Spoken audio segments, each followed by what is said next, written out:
Avis vascular centre మన దేశంలోనే the best varicose vein hospital. నమస్తే రమగారు. నమస్తే జయ. రమగారు, విక్రమ బేతాళ కథలు ఏదైనా ఒక చెప్తారా? చెప్తా. ఒరిజినల్ స్టోరీస్లో నుంచి ఒక స్టోరీ చెప్తా. పట్టుబదలని విక్రమార్కుడు మళ్ళీ లోపలికి నడిచాడు. శ్మశానం లోపలికి చెట్టెక్కాడు. బేతాళుడు ఆవహించి ఉన్న మృత కళేబరాన్ని భుజాన్ని వేసుకున్నాడు. నడవడం మొదలుపెట్టాడు. నీ ఓపిక మెచ్చుకుంటున్నాను రాజా, నీకు మార్గాయాసం తెలియకుండా ఒక కథ చెప్తాను అన్నాడు. పూర్వము విద్యాపురం అని ఒక పెద్ద మహానగరం ఉండేది. దానికి కార్తికేయుడు అని ఒక రాజుగారు ఉన్నారు. రాజుగారికి మహాద్భుత సౌందర్యవతి అయిన భగవతి అనే ఒక కూతురు. పిల్ల భలే అందగత్తె. పిల్లకు ఒక 14-16 సంవత్సరాలు వచ్చాయి. ఒక 16 ఏళ్ళు వచ్చాక ఇంకా స్వయంవరము వ్యవహారము దాకా రాల. వివాహం ఆలోచన చేస్తున్నారు. పిల్లకు మాత్రం ఊహలు చాలా ఉన్నాయి. ఆ పిల్ల ఏం చేస్తుంది, రోజు సాయంకాలం మేడ మీద ఆడుకుంటూ ఉంటుంది. ఈ ఆడుకుంటూ ఉండి ఆ పైనుంచి కిందకి వంగి చూడటము అవి ఎక్కువగా చేస్తుంది. ఏమిటంటే పిల్లకి జనాకర్షణ మీద ఆసక్తి. జనాలు ఎవరైనా వచ్చేపోయే వాళ్ళు ఎవరైనా తనకేసి చూస్తే సంతోషంగా. ఆ వయసులో ఉన్న ఆడపిల్లలకి అది సహజమైన క్రియ.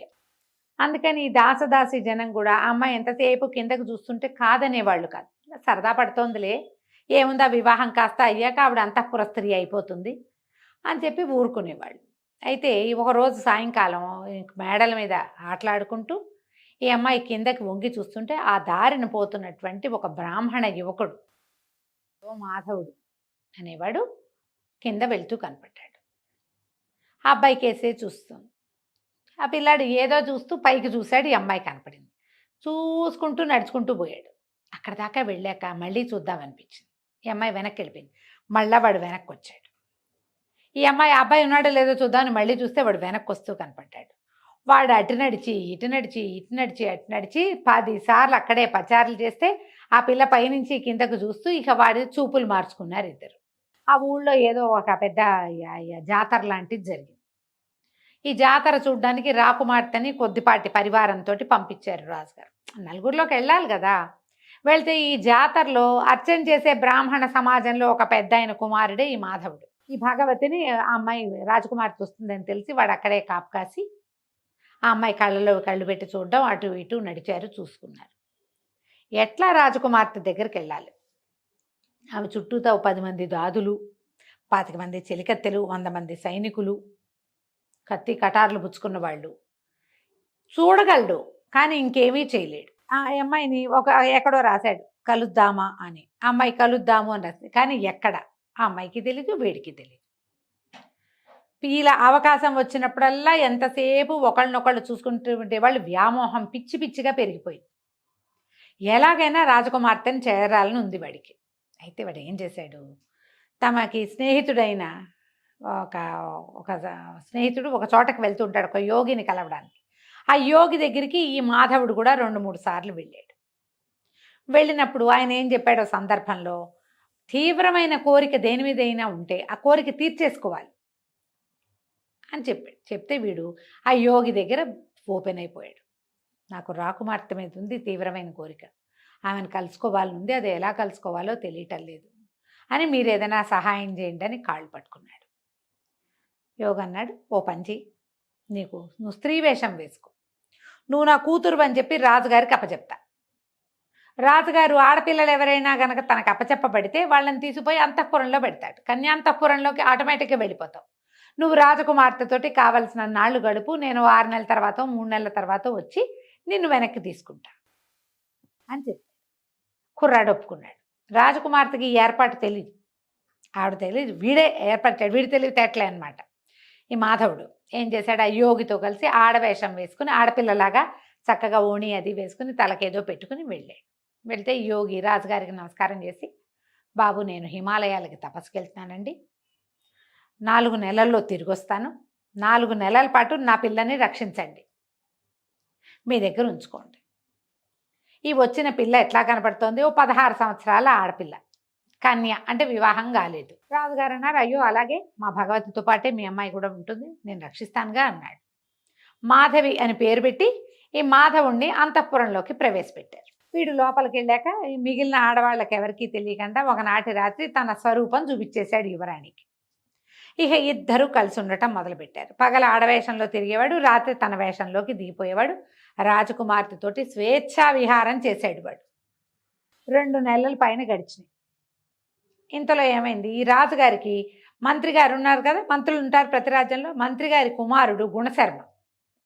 ఆ గుణశర్మ మహాద్భుతంగా చదువుకున్నాడు, శాస్త్ర విద్యలన్నీ అయినాయి. మామూలు తెలివి కాదు. రాజుగారికి ఒక మంత్రాంగంలో హెల్ప్ చేశాడు. అయితే రాజుగారికి నీకు ఏదైనా నాకు కావాల్సింది అడగబోయి, రేపు పొద్దున నువ్వే మంత్రి అనుకో, నీకేం కావాలంటే అది ఇస్తానన్నాడు. అనగానే నాకు ఎప్పటి నుంచో రాజకుమార్తెని వివాహం చేసుకోవాలనుంది, రాజకుమార్తెనిచ్చి నాకు పెళ్లి చేయండి అన్నాడు గుణశర్మ. అనేసరికి రాజుగారు తెల్లబోయి, అలా ఎలాగోయ్, రేపు నువ్వు మంత్రివి కాబోతావు, పైగా నువ్వు బ్రాహ్మణుడివి, క్షత్రియ కన్యను ఎట్లా వివాహం చేసుకుంటావు, అయితే నాకు ఏ కన్య అయినా పర్వాలేదన్నాడు. అయితే మా అమ్మాయి లాంటి అద్భుత సౌందర్యవతి ఇంకొక పిల్ల ఉంది, ఆ పిల్లనిచ్చి నీకు పెళ్లి చేస్తా, నువ్వు ఇది అడిగావు, కన్యాదానం అడిగావు, నా దగ్గర ఇంకో కన్య ఉంది, ఆ కన్యనిచ్చి దానం చేస్తానన్నాడు. అనేసరికల్లా కొద్దిగా పెద్దగా మంత్రి గారి అబ్బాయికి నచ్చలేదు, కానీ సరే ఆ పిల్లని చూశాడు. చూసేసరికల్లా అది యువరాణి కంటే అదే బాగుంది, ఆ రెండో పిల్లే. సరే ఆ పిల్లని పెళ్లి చేసుకుంటానన్నాడు. ఇంకేముంది, మాధవినిచ్చి గుణశర్మకి పెళ్లి చేశారు. ఈ మాధవి వేషంలో ఉన్న మాధవుడు, అయ్య బాబాయ్ నా గుట్టు బయటపడుతుందిగా రేపొద్దున, భర్త దగ్గరికి వెళ్తే తెలిసిపోదు మగవాడని. ఏమన్నది, ఆ రోజు పొద్దున వివాహం అయిపోయింది, యువరాణి వలవల ఏడ్చింది, నువ్వు బాధపడకు, నేను ఎట్టాగొట్టా వీడిని వదిలించుకుని నీ దగ్గరికి వస్తానని చెప్పి ముందు ఇంట్లో వీళ్ళ రాజుగారింట్లో నుంచి బయటికి వెళ్ళిపోయి మంత్రి గారింట్లో ప్రవేశించింది మాధవి. మంత్రి గారింటికి వెళ్ళిపోతున్న వివాహం అయింది. పునఃసంధానం ఏర్పరిచినప్పుడు ఏం చెప్పింది, బాబు మంత్రి గారి అబ్బాయితోటి, కాదండి నాకు ఒక రకమైన చర్మ వ్యాధి వచ్చింది, ఇది చాలా సమస్య, మా తండ్రి దీనికోసమే తపస్సు చేయడానికి హిమాలయాలకు వెళ్ళాడు, అన్ని పుణ్యనదుల తీర్థాలు నా మీద చల్లితే నాకు అది పోతుంది, దీనికి ఒక 2-3 నెలల పాటు మీరు అన్ని నదులకి వెళ్ళి స్వయంగా నీళ్లు తెచ్చిపోయండి నా మీద, ఈ లోపల యోగి వచ్చేస్తాడు, వీడి ఆలోచన అది అని చెప్పేసరికి, సరే నువ్వు మా అమ్మ నాన్న దగ్గరే ఉండు, నేను అన్ని నదుల్లోంచి నీళ్లు పట్టుకొస్తానని గుణశర్మ ఈ భార్యని ఇక్కడ దిగబెడిచి తండ్రి గారి దగ్గర వెళ్ళిపోయాడు.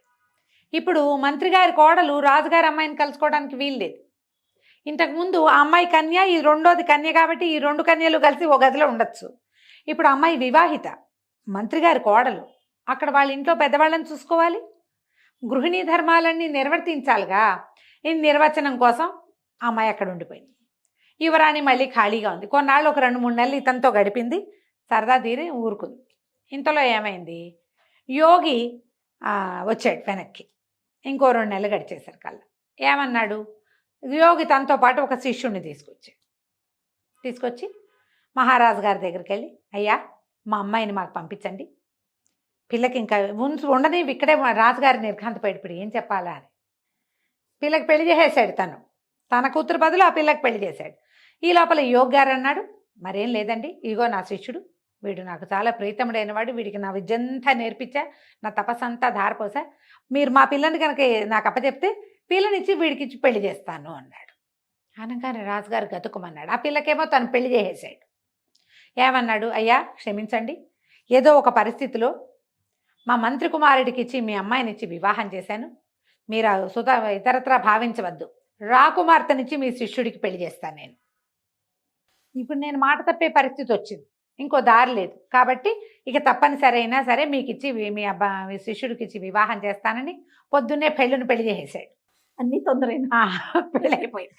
పెళ్ళైపోగానే ఈ లోపల అందరికీ తెలిసింది రాకుమార్తె పెళ్ళైపోయిందో అని. అయిపోగానే మంత్రి గారింట్లో కూడా తెలిసిపోయింది. మంత్రి గారింట్లో కోడల వేషంలో ఉన్న మాధవుడు లవో దిబోమని పరిగెత్తుకుంటూ వచ్చేసాడు.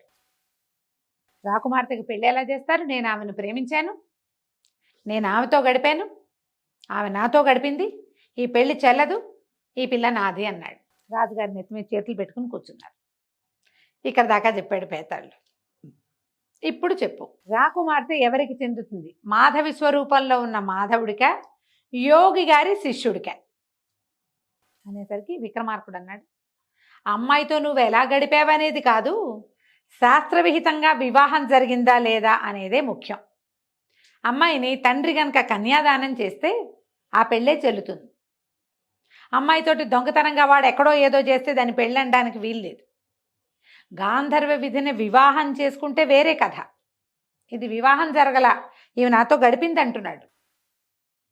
కాబట్టి అది చెల్లదు. యోగ్ గారి కొడుకే అల్లుడు, యోగ్ గారి శిష్యుడే రాజుగారి అల్లుడు, మాధవుడిని తన్ని తగిలేయటమే అని చెప్పాడు. కథ కంచికి మనం ఇంటికి. ఇది వినంగానే మేతాళ్ళు భలే సరిగ్గా సమాధానం చెప్పావు. ధర్మశాస్త్రం ప్రకారం తండ్రి ఈ పిల్ల నాది, నేను దీన్ని నీకు ఇస్తున్నాను అని ఎవరి చేతిలో అయినా పెడితేనే ఆ పెళ్లి చెల్లుతుంది. మీరు ఇతరత్రా ఏ వ్యవహారాలున్నా చెల్లదు. ఒకవేళ వాడు పెళ్ళే చేసుకుంటే అది వేరే కథ. ఆమె వివాహితగా చెలామణి అయితే అది వేరే కథ. అది కానప్పుడు ఆమె కన్యాంతఃపురంలో ఉండి కన్యగానే చెలామణి అవుతే తండ్రి చేసిన పెళ్ళే చెల్లాలి. చాలా బాగా చెప్పావు. కాకపోతే నువ్వు మౌనభంగం చేసావు కదా రాజా, నేను వెళ్ళిపోతున్నానని బేతాళుడు రయ్యమని మళ్ళీ చెట్టెక్కాడు. విక్రమార్కుడు మళ్ళీ వెనక్కి తిరిగాడు. కథ కంచికి మనం ఇంటికి. నమస్తే రమ్మగారు. నమస్తే జీ.